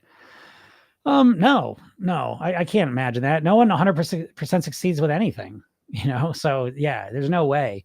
I would say I feel with my coaching, I 100% move people forward. No doubt about it. And what that means, people that work with me for 8 weeks, we 100% identify the biggest issues and find solutions to them. And with the program, when you do it kind of on your own, I guarantee it. Some people, they listen to sessions. I'm sick of your voice already. Okay, here you go. Here's your money. But I find that everyone that actually engages and uses the program succeeds to the level that they commit to, because it's kind of like, and I know this is hard to believe, because with dieting, you're kind of rolling the dice, aren't you? Doesn't it feel that way? Oh, let's see what happens this time. Because you don't even know, you have no idea what's leading to your success. Sometimes you're motivated and you stick to the plan, and then other times your motivation disappears. Why am I eating shitty again? What happened? And you have no idea. So let me give you an example. In Program Yourself Thin, we have the mindset section I was telling you about. Mindset and lifestyle are two kind of buzzwords in weight loss, but they mean nothing to you, I bet. And I know you all are smart, intelligent people, but if I ask you what mindset means, you're going to give me some vague ass answer. Lifestyle, you'll give me some vague thing. In Program Yourself Thin, mindset's 6 specific things we go through in order. I don't want to say in order of importance, but starting with motivation. You don't have to motivate yourself. No, you don't. So the first part is motivation. How do you motivate yourself? The next part is self-image. Your self-image dictating your whole weight. You believe you're an overweight person. So until we change that, you're never going to live as a thin, healthy person. Just because you lost weight as a dieter, you still thought you were an overweight person and you went right back up there. So we got to change your self-image too. And we start that right from the beginning. Your habits. Do you know how to neuroscientifically, strategically influence your habits? Or are you just trying to change them with willpower? You better understand how to run and influence your habits. Okay. Emotions. Do you think being able to deal with your emotions genuinely is important? I do. So we learn how to do that. The next one's thinking. Do you know how to think like a thin, healthy person? Probably important. And then maintenance. One of the most important things. We start with the maintenance right in the beginning, because this whole program is about creating a maintenance plan. How can I live at my goal way for the rest of my life on near autopilot? All right. And then the lifestyle is the same thing. You got a general idea what that means. We got eight habits that I go through and show you how to implement into your life. So anyways, Carl said, oh my God, you're a celebrity coach.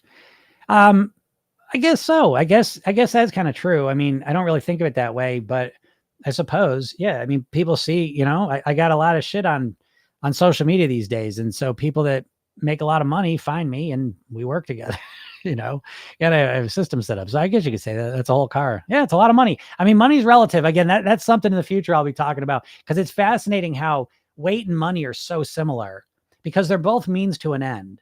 The weight and the money in and of themselves don't make you happy. You know, it's how you do it that makes you happy. And so, yeah, I could teach all this stuff about money too. But anyways, money's a relative thing. So I know 25,000 sounds absolutely just bonkers for a lot of people, but for people that make a shit ton of money, you know, it's just an investment for them. And, you know, obviously I love working with them, not just because I don't mind making 25 grand, but I like, they're people that usually kind of operating at a high level, to be honest. And they're very, very committed at that point, you know, when they make that commitment. So, but anyways, yeah, I get it. I know it sounds crazy. You must be rich. Well, I do all right. I wish I could afford it. Yeah, I know the US dollars. Renew, you write me an email, okay? Because I know my Indian people, my Canadian people, my Australian people, that exchange is a killer. So shoot me a message if you're from one of those countries and you're struggling with the exchange. All right. Cam Pole says, one of my favorite movements has become swinging on my garden swing. Helped my knees tremendously. See, that is beautiful. That's what I'm talking about.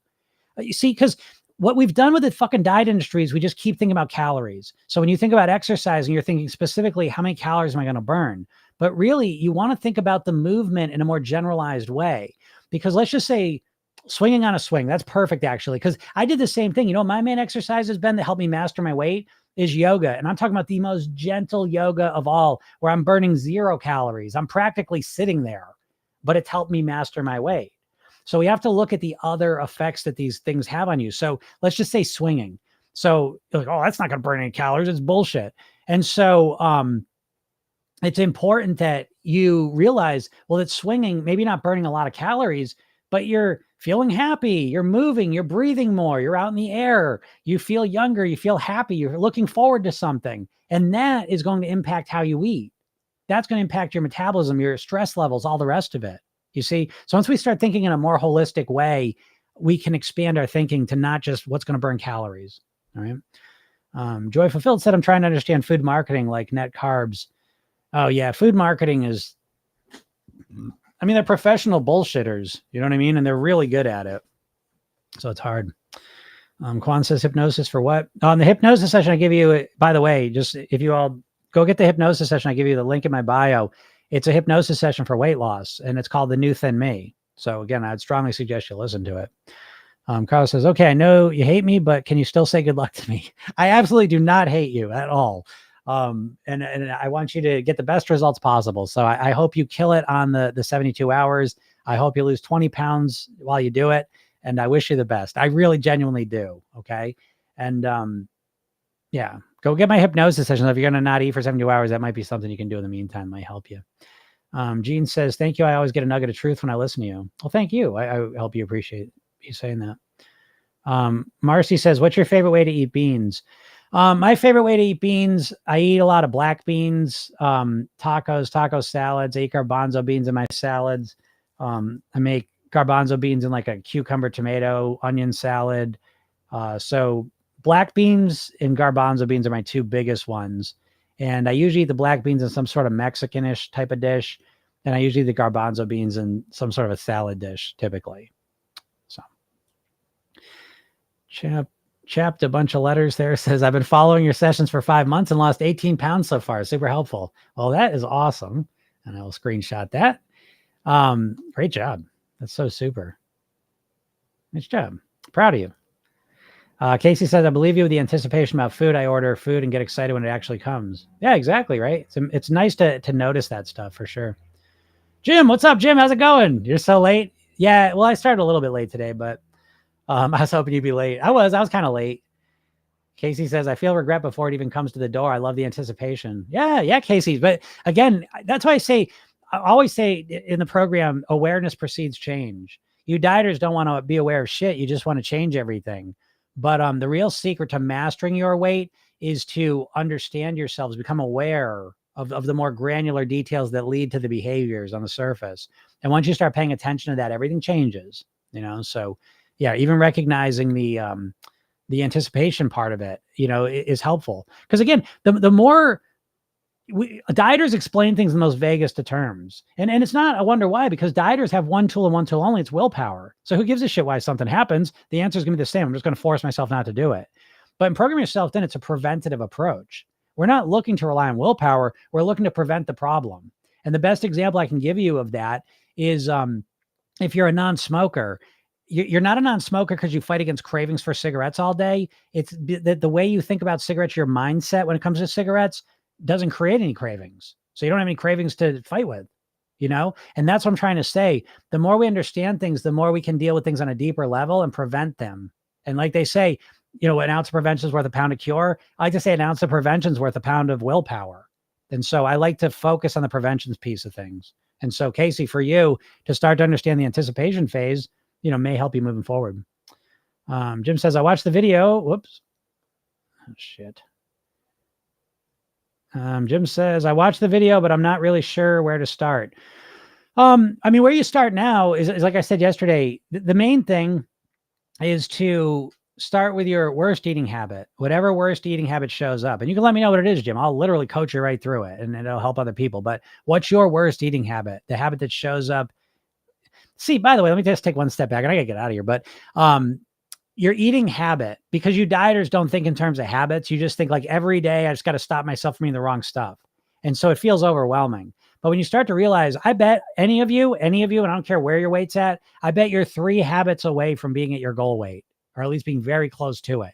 So understand what's your worst eating habit. And when you start chunking it up, instead of saying like, oh, I got to stop myself from eating every night. Well, no, I'd rather say I'll chunk that up to say I need to get that handle on my one habit of snacking at night. And once you think of it that way, it feels more manageable. So I don't know, Jim, that was where I'd suggest to you is, in everyone, start with your worst eating habit. Let's get a handle on that. And then if you want to, you can also start with the first eating you typically do of the day of optimizing that. And that's enough to move you forward tremendously. It's a great place to start,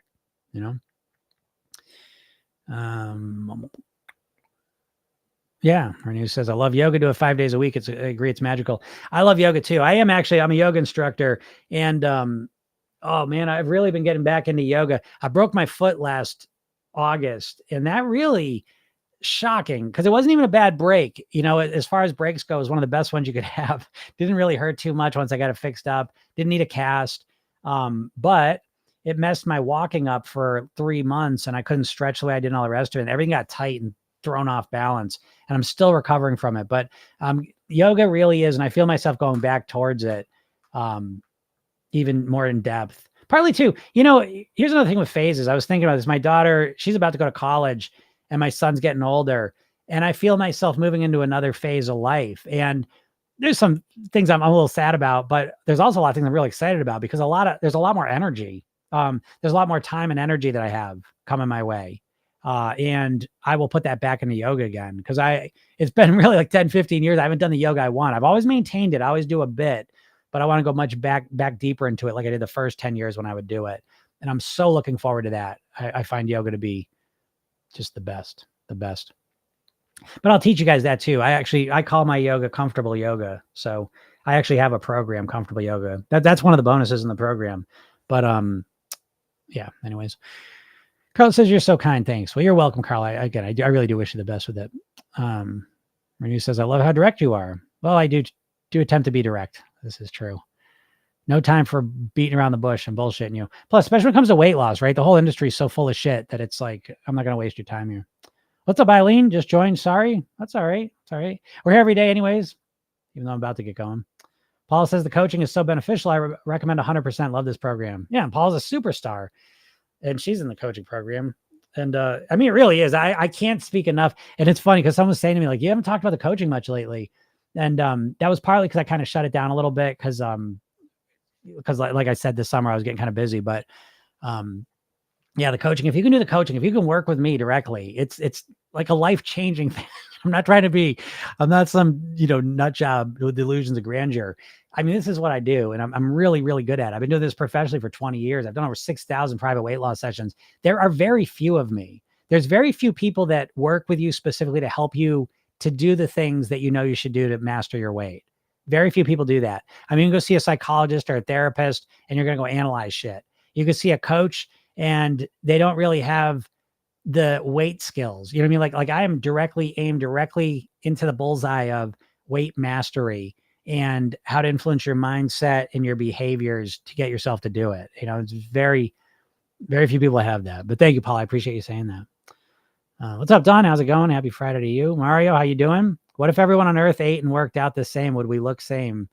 No, absolutely not. No, we are different, so absolutely we wouldn't. We would look different. But we would all pretty much be, we would absolutely be, what's the word?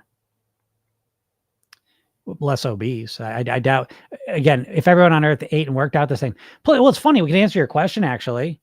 You can look at like, what if everyone on Earth ate the same? Well, you can see people starting to eat the same. Because you can see the Western, especially specifically American, you can see the American diet infecting the rest of the world. And you can watch their numbers of obesity and type 2 diabetes rise exactly the same as they did in America. So in that sense, everyone's eating the same and all their numbers are going up.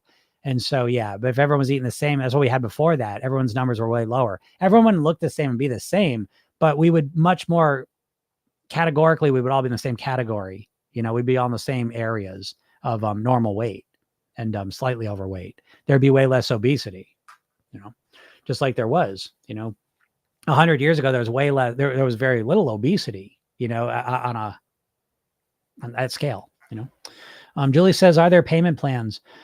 I can, yeah, well, Julie, I can get you a payment plan. If you want to join the coaching program, I can split that up for you. That's no problem. Just shoot me an email if you want to do that.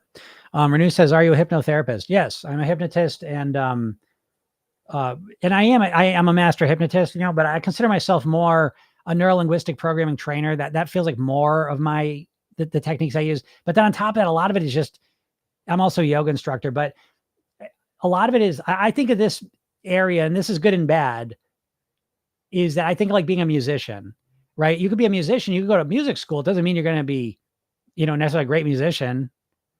And so I think of it like that. There's a lot of just like individual spices in the mix here, and my history is very, very unique. And so I think that's a big part of it. But, so I do think that like getting certified in hypnosis and NLP were important, but I think the bigger part is before I even got certified, I was obsessed with this stuff. The second I discovered Tony Robbins, neurolinguistic programming, hypnosis, personal development, I was absolutely obsessed. And I just started reading.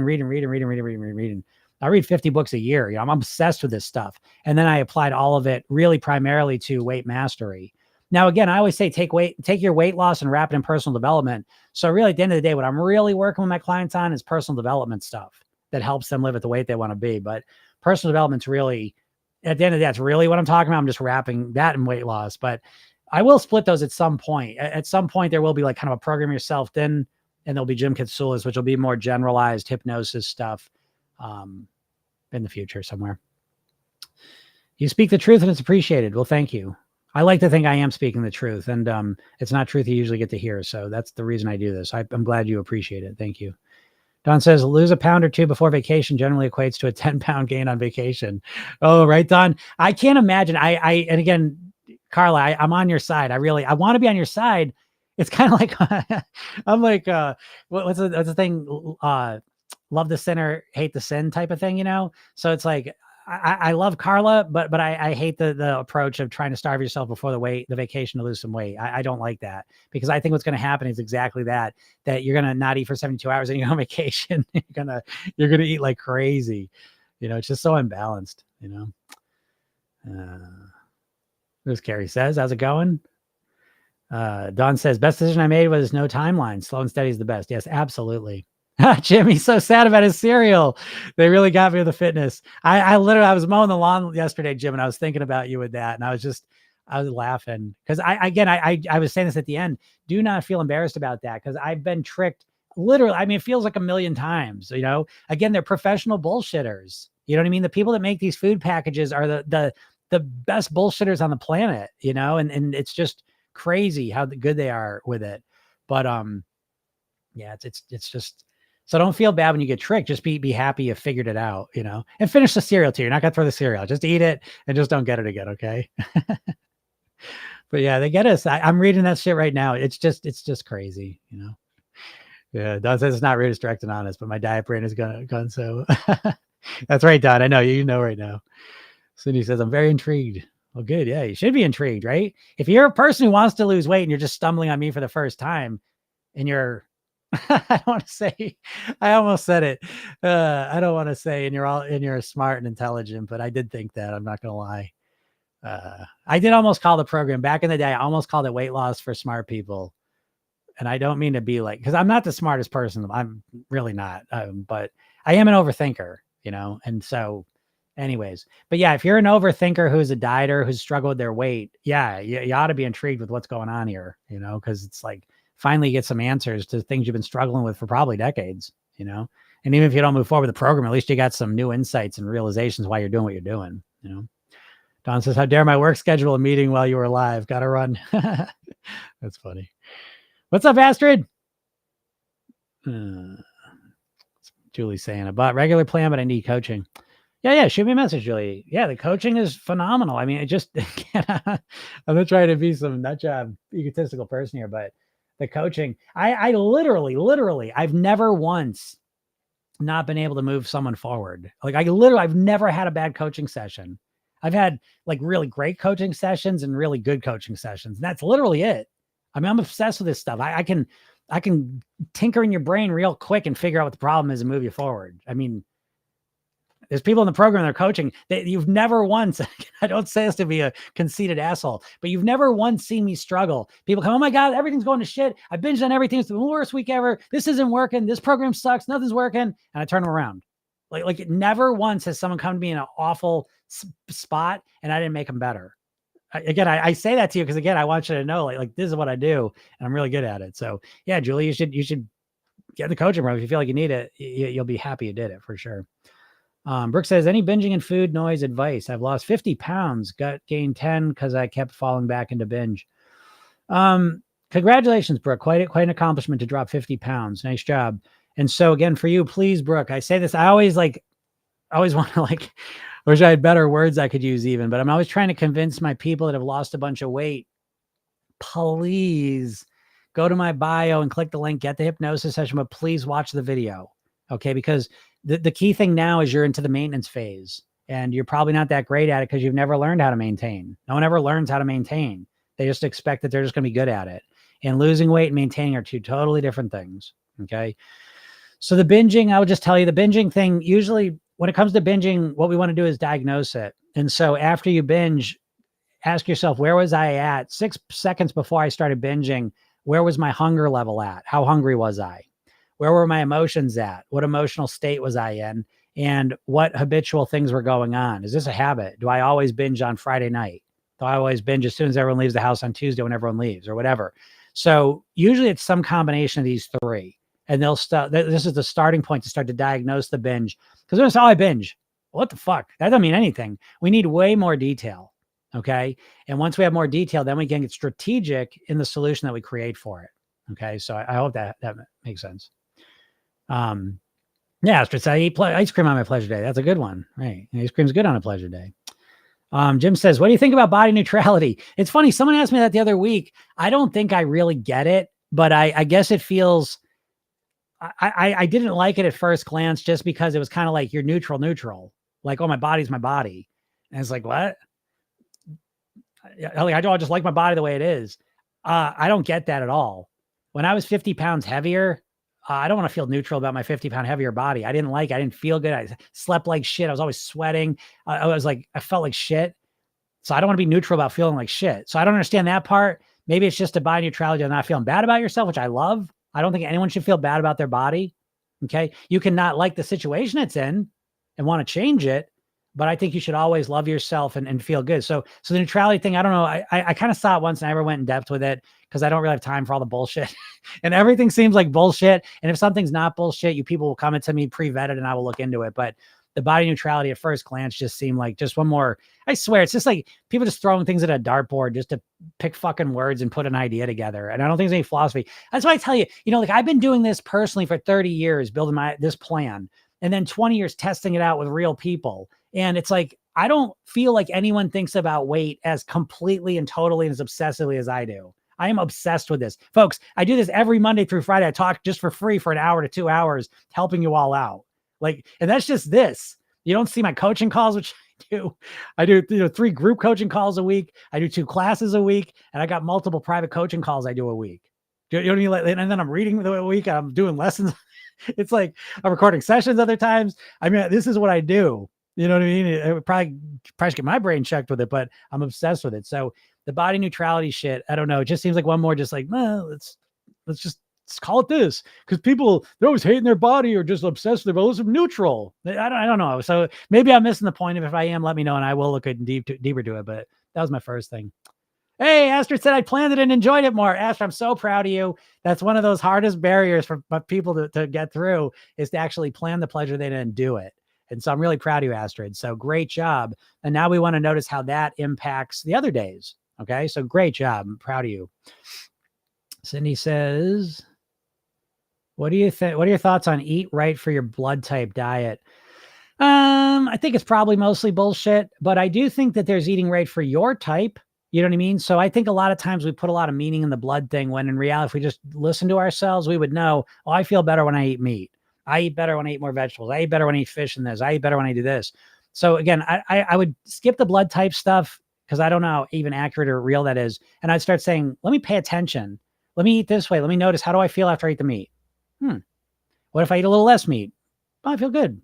What if I eat too much meat? Oh, I feel too bad. What if I eat chicken? I don't really like that, or whatever. You know what I mean? But start, because never mind your blood, right? Because your blood's one aspect that's different from other people.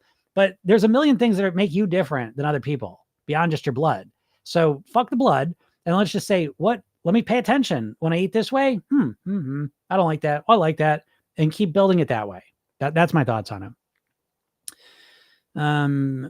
User 959, is the program compatible with an 8-hour eating, 16-hour fasting lifestyle? Yeah, absolutely. Program Yourself Thin's diet agnostic. So I don't give a shit what you want to do. I don't care.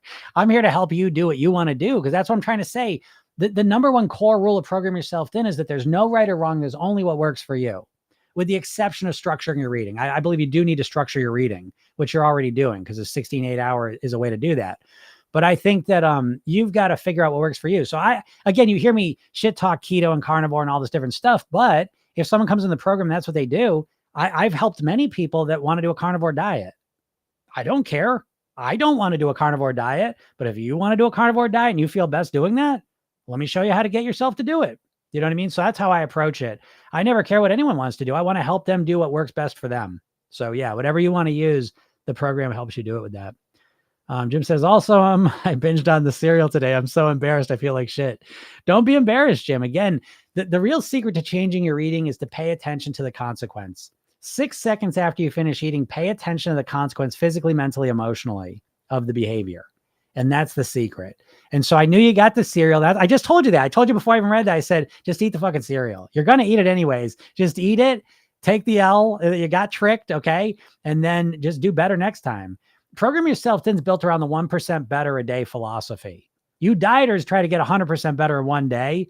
Program Yourself Thin is just 1% better every day, but we're like water on rock. Every day we're getting 1% better. So at the end of the year, you're not 365% better. You're exponentially better, and you're able to keep on improving. It's a forever plan. So again, Jim, don't be embarrassed about it. You learned, you've grown, you're a better version of yourself now. You have more wisdom and awareness, more knowledge, and now you can make a better decision.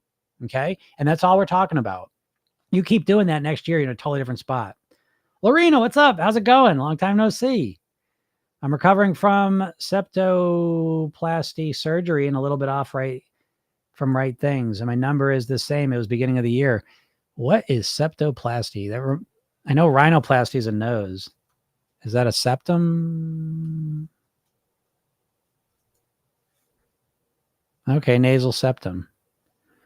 Well, that looks intense from the pictures. I shouldn't have looked at that. Just kidding. I hope you're doing all right. But listen, sometimes, just maintaining is the right thing. Okay. So we can't always be in a weight loss phase, folks. Sometimes we got surgery or bullshit going on in life or things are happening. That's not a weight loss phase. That's a maintenance phase. Okay. So that's all right, Lorena, to be at the same number. Sometimes being at the same number is a success. Okay. So think of it that way. Cam Pohl said, with your daily sessions, I'm learning to love myself at any weight. Thank you for this. Oh, that makes me so happy. Yeah, that's great. I love that. Cause yeah, when you love yourself, it's so much easier, so much easier. Bramley apples. Do you coach people who are healthy weights? Yeah, that's the crazy part. Well, it's not crazy to me, but I would say 30% of people that sign up for the coaching and the program are like within 5-10 pounds of their goal weight, but sometimes they're the people that are like most in pain from their weight, ironically, so again, the feeling of weight is a relative thing, not an absolute thing. It's not dictated by the amount of weight. It's dictated by your feelings for it and relatively how you feel about it. But yeah, I absolutely coach people that are at healthy weights. Because really what I coach people with is how to change their behaviors, which requires a mindset change and strategic planning, because I'm also a strategic coach, certified as that. So, yeah, sometimes healthy weight people aren't necessarily healthy. And so, changing behavior is changing behavior. It's harder than it seems, so yeah. Nose bond surgery or something. Oh, okay. I have breathing only one nose side. Oh, okay. That's interesting. So there you go, Lorena. So yeah, breathing through both sides of your nose might be a huge improvement for you. Jim says, I think the opposite of body neutrality is the best. If you are obsessed with your appearance and body, you'll put more effort in it. I don't, yeah. I think you kind of said and your body. I don't, getting obsessed with your appearance, I think is a slippery slope to feeling like shit. So I'm not a big fan of that. But getting obsessed with again, so what I like to do, and this is how I frame it, and I found the best way for me anyways, is to wrap it in personal development. So I'm obsessed with my personal development. Like I'm obsessed with it.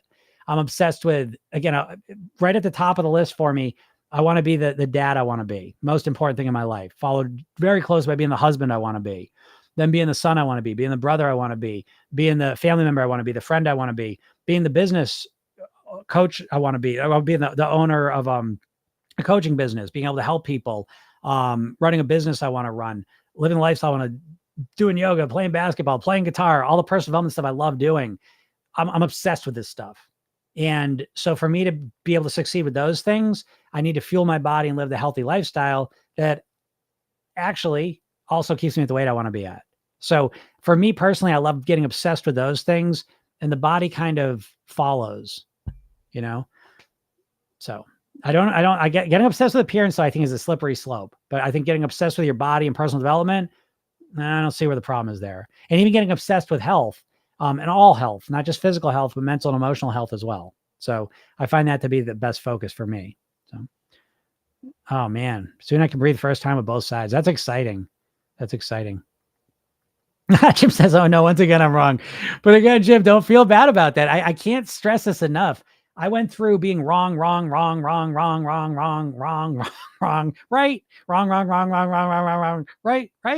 You know what I mean? It's just that way. But if you stick with it long enough, you just start being right, wrong, right, wrong, right. There's always some wrongs, but do not shy away from that. Okay. And you got a great personality. So I know you can handle it. And it's like, you can even joke. I mean, I can't, when I've been wrong the whole time, oh, you fucking jerk. Oh my God. How do you not know that? You fucking idiot. That's how I talk to myself. I got a very negative voice in my head, but I've developed this coach voice, which is very positive and supportive. And that's helped me get through. Again, I love being wrong. Genuinely. I love being wrong because that usually is the thing that happens right before I make a leap forward, a step higher. Okay. So, yeah, don't feel bad about that, because so much of what we're talking about is changing your mindset. And if you're going to change your mindset, you got to be wrong. As Einstein said, the same level of thinking that created the problem cannot solve it. You see? So every time you're wrong, it's you developing a higher level mindset. And so like the fitness cereal, right? It's, yeah, so, okay, any normal person would think, okay, that's probably a healthy thing, but now you realize it's not. And so now you're able to see the world more accurately and make better choices and decisions based on that. You see? So again, it's a beautiful thing, to be wrong and to be able to recognize that. All right, everyone, I got to get out of here. So again, if you, are not in my world at all, please go to my bio, click the link, get the hypnosis session, watch the video. Watch the video. That's the key thing. And then read the emails I send you. Follow me if you don't. Follow me if you don't follow me. Why wouldn't you follow me? Unless you can't stand me, just land here. This guy's an asshole. I don't want to see this guy ever again. Then don't follow me. But if you liked anything I'm saying, follow me, because you never know when my videos might pop up for you. And then what else? The podcast is Program Yourself Thin, doing every Monday through Friday, typically usually around noon Eastern. So if you have any questions, you get on here and ask. If you miss it, you can listen to it on all the podcast platforms. If you listen to it and like it, leave a review. Leave a review. That helps me out. And then, yeah, if you're really serious, join the program, right? Come work with me. Let's do it. I'll help you out. And you can do this. All right. All right, everyone. Have a super duper weekend, and we will talk soon. Bye.